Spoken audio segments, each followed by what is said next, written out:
Shalom, y'all. I wanted to address an issue that comes out with prepping and quote unquote survivalism and so on about guerrilla gardening versus survival gardening. And I don't know if anyone uses the survival gardening phrase, but that's the way I describe how we have had to change our gardening habits since we moved in here and started making a garden from scratch.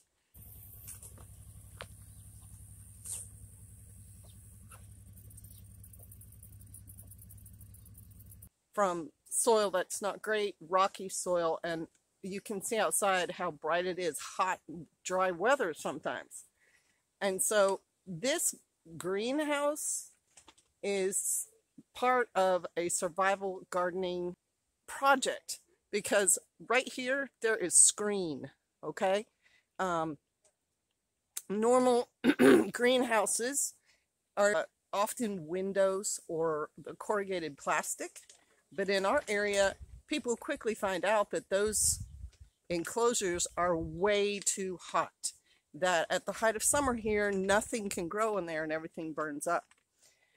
This greenhouse has shade cloth on it, and it has removable plastic sheets for the wintertime and the summertime. So these sheets right now are rolled back not as far as they could go, but they're pretty much in only the end pieces of the greenhouse, because if I left any more than that up, it becomes too hot in here right now. The flexibility of this greenhouse is part of survival gardening because it has been catered to our area, and it is flexible because the temperature changes here can be very extreme from winter to summer. Guerrilla gardening is a concept someone came up with where you go out and plant a garden in a place where you normally wouldn't make a very, your regular garden, like the edge of a forest or in a park or in a place where most humans don't wander around, maybe in the grounds of a ruin. And it's an interesting concept and it's an exciting concept, but in reality, at least for me, I have found that the guerrilla gardening does not work, because when you plant your plants in a forest and you are not out there every day tending them, weeding them, watering them, the forest animals figure out they're there and they just come eat the plant. Also, most plants can't grow under tree cover. Most plants, even broccoli and Brussels, have to have some amount of sunlight to grow to maturity and produce fruit. And so my attempts at guerrilla gardening have yielded very little.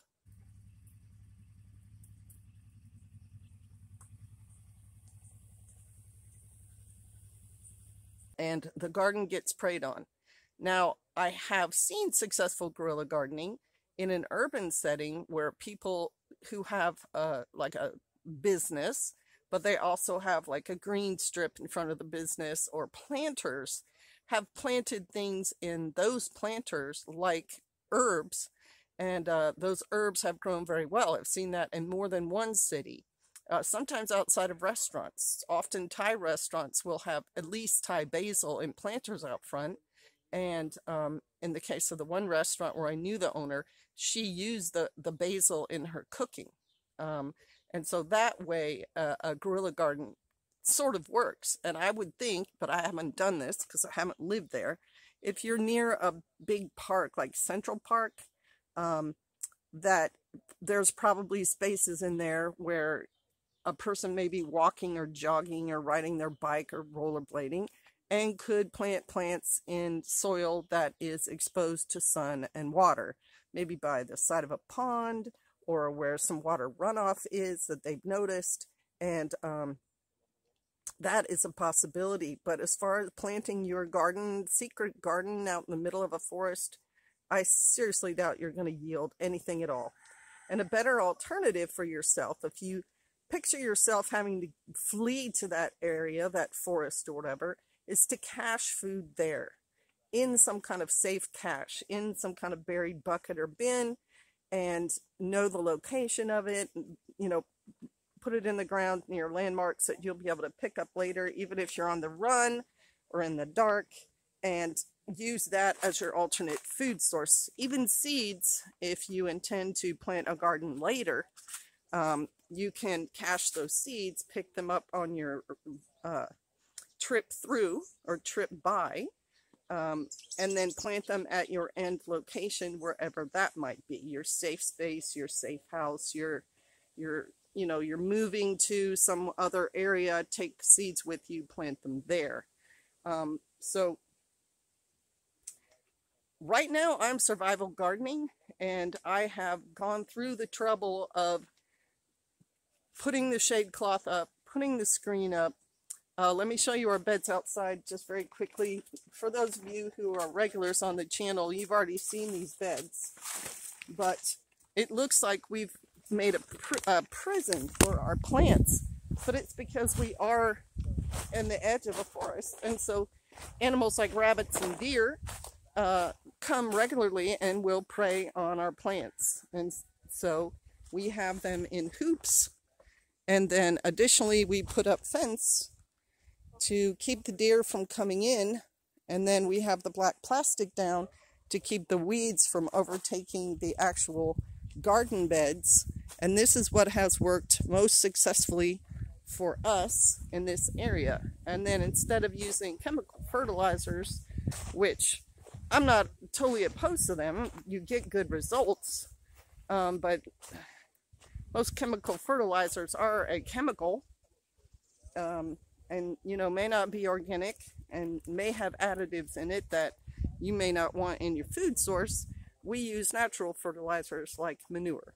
We have rabbits, we have rabbit manure, we have chickens, we can use the chicken manure, and so that is how we do our survival gardening. And then we don't have excuse me, elaborate watering systems.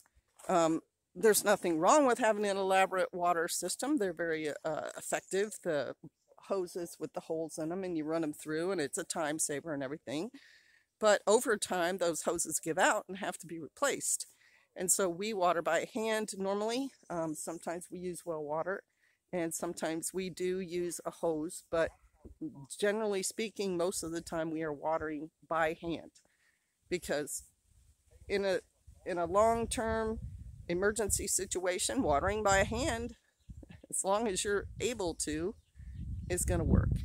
Okay, so that's my opinion on survival gardening versus guerrilla gardening, and I hope all of you excellent gardening this summer season.